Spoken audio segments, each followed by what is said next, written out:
Hi you guys, my name is Cyan Martin and welcome back to my YouTube channel. For today's video, I'm going to be reading romance for a week. Now that it is summertime, I am feeling super into romances. I think a lot of us readers can relate to that. For the summertime, it just feels like we need some good romances, right? Right. So that's what we're doing this week, and we are starting off with a book that I am already in the middle of, and that is A Million Kisses in Your Lifetime by Monica Murphy. I am a good chunk through, but I still have a good bit left. I'm on chapter 30, page 255, so a decent amount left. This book is actually the second book in a series. It was very popular a while ago, and when I found out that it was a series, I went ahead and read the first one so that I could pretty much get to this one because it felt like everyone loved it when it came out. And I didn't love the first one, and I'm just gonna go ahead and say that I'm not loving this one either. This one follows Ren and Crew. They are both students at Lancaster Prep. Ren is known as like the goody two-shoe girl, and Crew is kind of like the bad boy that every girl wants. His family's super rich. They literally own the school. They don't really like each other, although Crew constantly thinks about the fact that Ren is a virgin. She has a purity ring and everything and has sworn herself to her father. Yes, let that sink in. And yeah, I don't know, I am just not loving the dynamic between them. I really hate when a book focuses on our female main character's virginity, and I have seen that a few times and I just don't like it. So yeah, I'm wondering how this got so popular and why it seems to be so loved. But we're just gonna keep reading, finish it up, and see if maybe it can redeem itself. But to be honest, I don't have high hopes.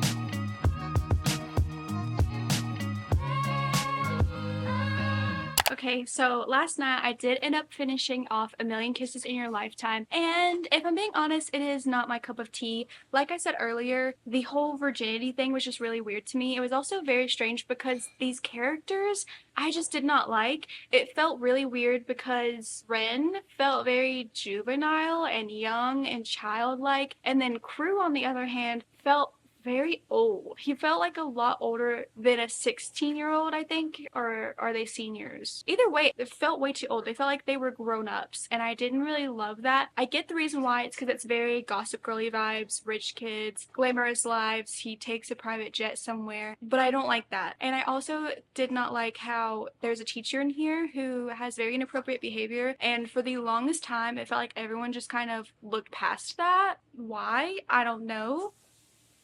But yeah, not my favorite thing ever in the world. So honestly, I'm gonna have to give it like a 2 star because most of the time I was reading this, I just wasn't really having a good time. I was cringing so much.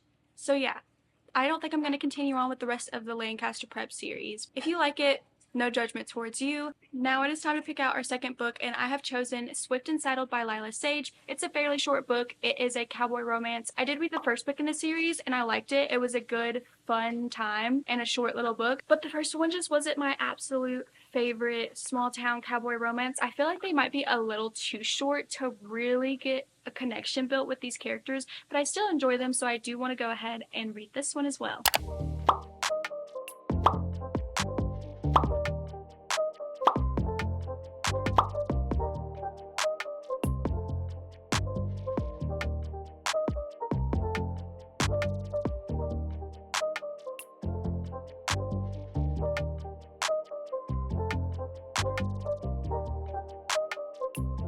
Okay, so it's a lot later in the day, and I am 50% of the way through Swift and Saddled. I'm on chapter 18, page 152. In this one, we are following West and Ada. West is the brother from our main female lead in the first book, and he works on his family ranch slash farm, and they also have these little houses that he basically wants to... What's the word? he wants to fix them and then turn them into like an Airbnb situation. So that's what he is working on, and he hires Ada. She is more of a city girl. She comes into town because she works as an interior designer, and she's going to help him on this project. At the same time, she is staying in his family's home on the ranch to help with this project, and they're having a lot of forced proximity. But the thing is that they actually end up meeting in person before this project starts, and they don't know that they're about to become co-workers. So there is a lot of tension that night. There is what I would say is almost something happening between them, but it doesn't. And then once they figure out that they are actually working together, Ada wants to keep things very professional. As romances go, that's not going to happen now, is it? So that is what is going on in this book. I think I like it a lot better than the first one because Ada has a little bit of that black cat energy. I think more so on the outside than the inside because, you know, she has black straight cut hair with all these tattoos, and then West is very golden retriever vibes. So I like that about him, and he just seems like such a sweetheart. So far it's going good.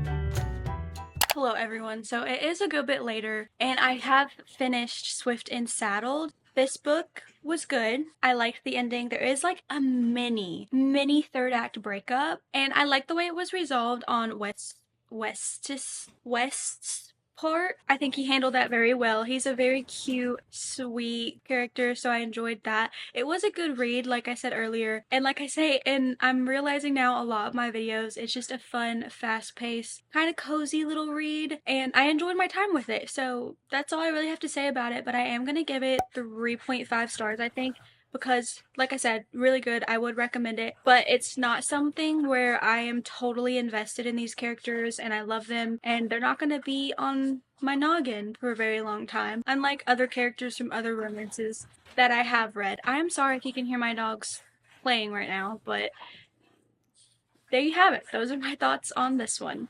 Guys, guess what came in the mail today? Our next read, which is Wild Love by Elsie Silver. This is her newest release. It's part of a brand new series that she is writing, and I actually just learned that this entire series is going to be all single dads. If you love single dads like I do, you're going to probably love this series. I am so excited because I think that's so interesting to include that trope throughout a whole series of books. I'm like sliding off this chair. Can you keep all of them interesting? Are they going to feel repetitive? I really hope not, but I'm so excited and so glad that she has new releases coming out, and I cannot wait to start this. She does small town romances like no other in my eyes. Elsie Silver can do no wrong. She's an auto-buy author, and I'm super excited, so I'm gonna go ahead and jump right into this.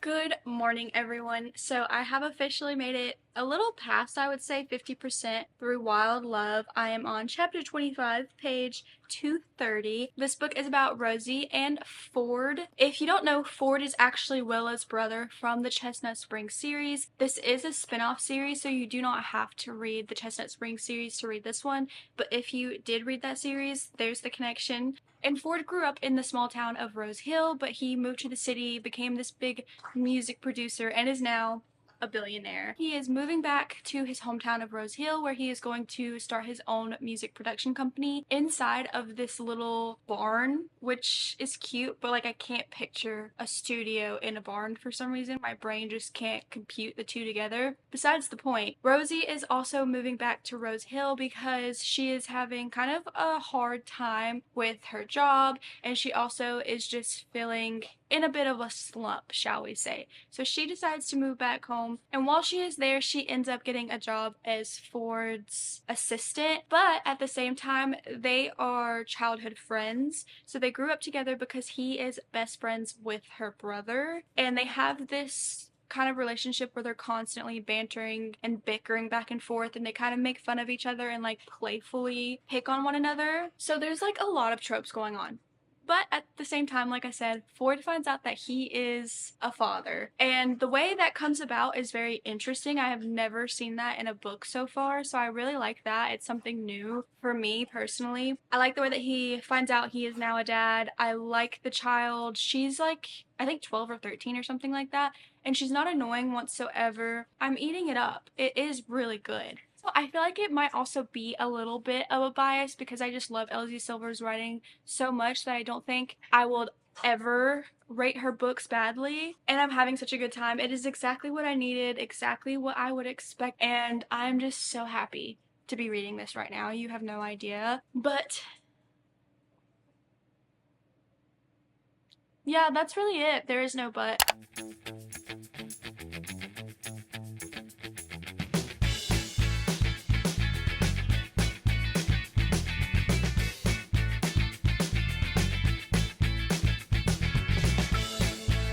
Good morning, everyone. I finished up Wild Love last night. Let me just say, I have missed Elsie so much. I love the characters in this book. I can already tell who the next book is going to be about, or I'm hoping so, and I'm so excited because I already can tell that this certain character is probably going to be my favorite in the series, and I am just giddy. Like, I was smiling throughout this book. I'm not gonna lie though, it is a small town romance, but it doesn't have cowboys, and I think the cowboy aspect of a small town romance does it a little bit more for me than Ford's character did, but I still loved it. There is one thing that I'm going to say, and this might be a teensy tiny bit of a spoiler, so just skip to here if you don't want to hear it. The one thing that I did not like is the fact that Rosie had a boyfriend when she came into town and started already kind of flirting a little bit with Ford, in my opinion. And yeah, her relationship was on the edge anyways, but I just hate when that is included. Like, did she have to have a boyfriend? Couldn't the whole job thing had just been enough, and that's why she moved back home? You know what I mean? I don't know. I just didn't like that. She didn't actually do anything with Ford until her and her boyfriend broke up, but still, sometimes my brain just clings to these tiny details, and that is one of them that it kind of clinged to while I was reading this. But either way, I still loved this book so much, and I think I'm going to give it 4.5 stars. My reasoning behind this is because I just read through it so fast, and like I said, I was smiling, I was giddy, having the greatest time of my life, but I just know that there is room for improvement, and like I said, I think I'm going to like some of the other characters. I feel like that's how it always goes for a series, is even though you're getting like all these side characters, you still get more and more of them, and then once you get to their book, it can be either really good or really disappointing based on what you've already seen. So I feel like I never really give the first in the series a 5 stars, but like I said, room for growth. And I do think that I liked this a little bit better than some of the books in the Chestnut Spring series. But anyways, that is that one. I also did start our next book last night, and that book is The Right Move by Liz Tomford. Tomford? The Right Move. I am only on page 48, chapter 6, so I don't really have much to say. I'm not going to even tell you guys what it's about yet. I want to get more into it. But I did read the first book in the series. I feel like people have mixed opinions on that one, but people tend to absolutely love this one out of the whole series so far. So I am pretty excited, and I do have high expectations.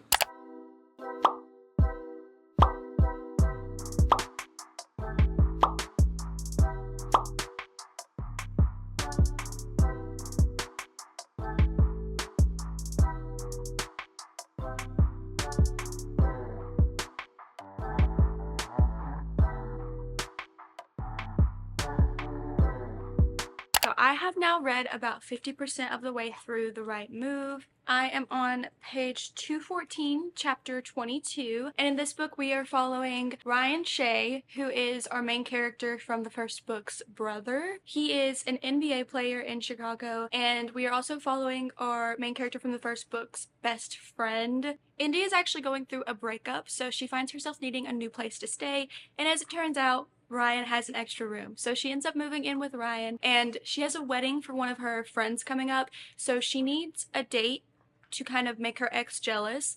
Ryan agrees to do that as long as she agrees to be his fake girlfriend, because for some reason he lied to like the manager of his basketball team and said that he was dating Indy. It still doesn't quite make sense why you would lie about that. I get it in some situations, like trying to make an ex jealous or something, but in this stance he's just doing it to make him seem more relatable and like friendly to his team, because he is kind of like this shy character who doesn't speak much. Indy is a lot more outgoing, so we have that going on. So far I'm really liking it. A lot of people say about this book that Ryan Shea does a lot of acts of service, and I can already see that. Like, for instance, he will put food in the fridge that he knows Indy will eat because she's either vegan or vegetarian, one of those, but he puts alternatives in the fridge just to make sure that she has it. He built her a bookshelf. It's cute, it's fun, it's fluffy, and I'm really enjoying it. I also do like that Indy will sometimes make book references. Of course, now I completely forgot one of the examples,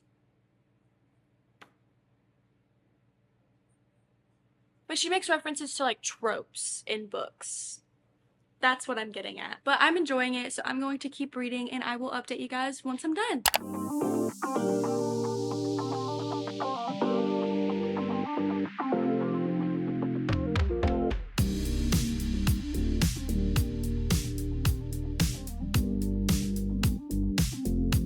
So I just finished reading. I wanted to update you guys before I shower and head off to bed. This book was good. One thing about Liz Tomford though, I noticed it in the first book, is that towards the end things just start to feel a little bit dragged out and I get a little bit bored in the end. One thing that really kind of cringed me out a little bit is that during the smut scenes, which normally I don't read or think too much into a smut scene, you know, it's just kind of there. But during these ones, I couldn't help but notice that it felt like they were talking too much, which in turn just dragged out the smut a lot longer than it needed to be. But I do like their characters. They did have like a third act breakup, which that typically is the part that kind of gets dragged out a little bit in her other book and in this one as well. It just isn't my favorite series so far, but I'm still having a good time. I still enjoy reading them. So I think right now I'm going to give this one a 3.5, but those are my opinions on it. Good morning, everyone. We are on to our last book of the video and of the week, and I decided to pick up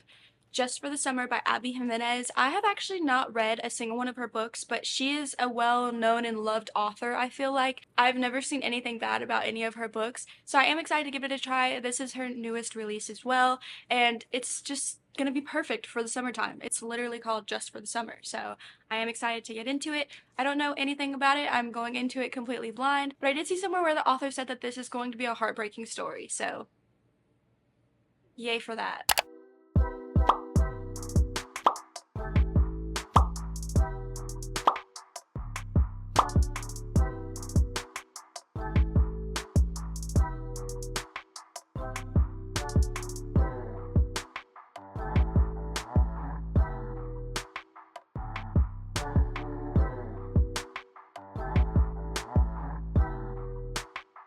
I have been sitting away and basically rotting on my couch reading this book. Don't judge.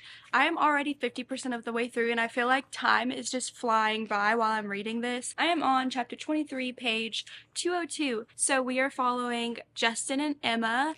They both find out online. Oh my goodness. They both actually find out through Reddit and the Am I the Asshole post that they have. I'm not going to spend time explaining it, but if you know, you know. Anyways, they meet online through that because as it turns out, they both have a curse to where whoever they date, once they stop dating, the next person that their ex meets will be the one. They always end up marrying their next boyfriend or girlfriend afterwards. And they both have this curse going on and they live separately, but Maddie, no, not Maddie. Emma is a travel nurse. So they start messaging each other and she decides that she is going to go to Minnesota where he lives for 6 weeks on her next travel nurse mission job thing. And she's going to stay there and they are going to basically date each other and then break up. That way, both of them will then meet. They're the ones to kind of like break the curse. Does this make sense the way I'm explaining it? I feel like I never do things right. The whole curse thing and them trying to break it off literally from the beginning piqued my interest because that is such a fun premise for a book. It definitely reminds me of the movie Good Luck Chuck, if you've ever seen that. It's very sexually explicit, so be warned if you decide to watch that movie. I watched it when I was like 11 because I thought it was a rom-com and was very shocked. Where were my parents? Anyways, it reminds me of that movie, but it is so freaking cute. Justin is a cinnamon roll character if I've ever met one. He is such a sweetheart. He sends her these little surveys before and after dates to see what she wants to do. There is already a connection. They both also have some family issues going on that they are dealing with, and I am just loving it so far. No heartbreak. It is just good vibes all around, and I'm really enjoying my time, and I'm already rooting for these two from like day one because their personalities are just so good. I mean, Emma, I'll give it to her, she's a little bit bland, but still Justin is making this whole story worth it right now. And I'm going to keep reading and rotting away because I can't put this down.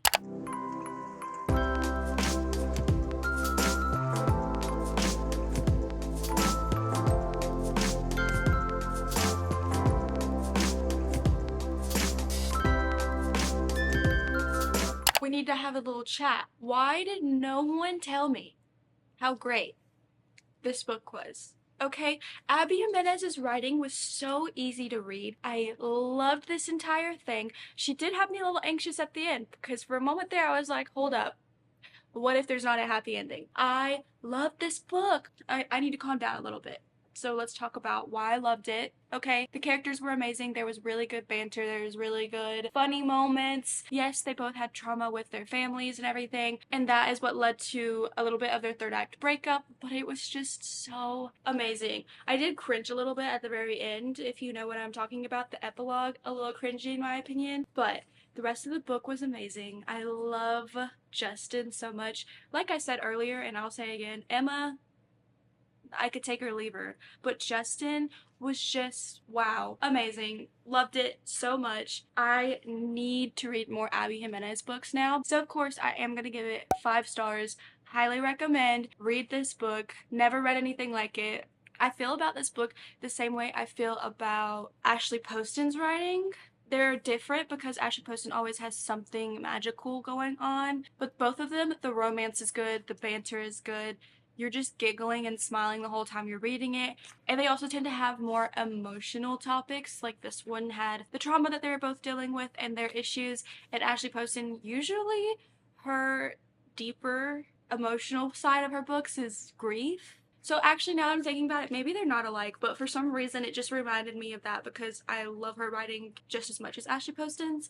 So yeah, that's how I felt about that one. And that is the end of this video. I hope that you guys had a good time. I had fun. But let me know if you guys read these books, any of your thoughts on them, any more romance recommendations. I'm always open to hear it. And yeah, I hope you all have a great rest of your day, and I will see you in the next video.